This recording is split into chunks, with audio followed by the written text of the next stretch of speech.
We know managing risk and protecting profits is one of the hardest parts of trading, especially if you're a beginner. That's why our Telegram signal copier has the custom trailing stop for you.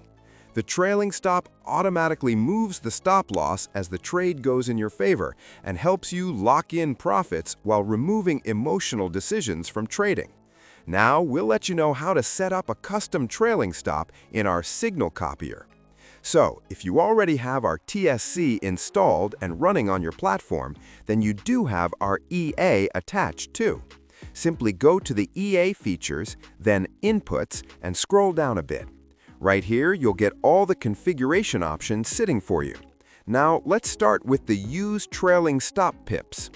When Use Trailing Stop Pips is set to True, TSC will automatically trail your stop loss based on the pip values you define. You can also enable Trailing Stop Also Move TP if you want your take profit levels to adjust alongside the stop loss. This pip-based trailing uses three parameters. Trailing Start Pips determines when the trailing begins, meaning your stop loss will only move after the trade reaches a certain number of pips in profit.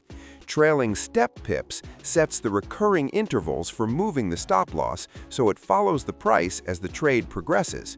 Finally, Trailing Distance from Current Price Pips defines how far the stop loss should stay from the market price, balancing protection with flexibility.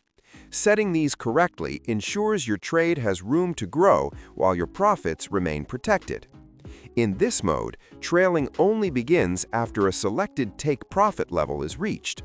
By enabling Trailing Start TP and choosing Trailing Start after TP hit, you can decide which TP triggers the trailing, TP1 to TP4. For example, if you choose TP2 in a buy trade, trailing will start only after the second take profit is hit. At that point, a new trade opens where the previous stop loss becomes the new TP1, and trailing continues from there.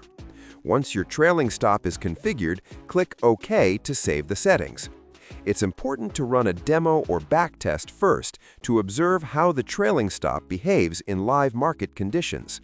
Testing before going live ensures your stop-loss logic works correctly and prevents unexpected results.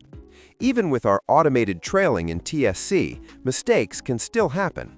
For instance, setting the stop-loss too tight may cause frequent stop-outs, while ignoring market volatility can lead to poorly placed trailing distances.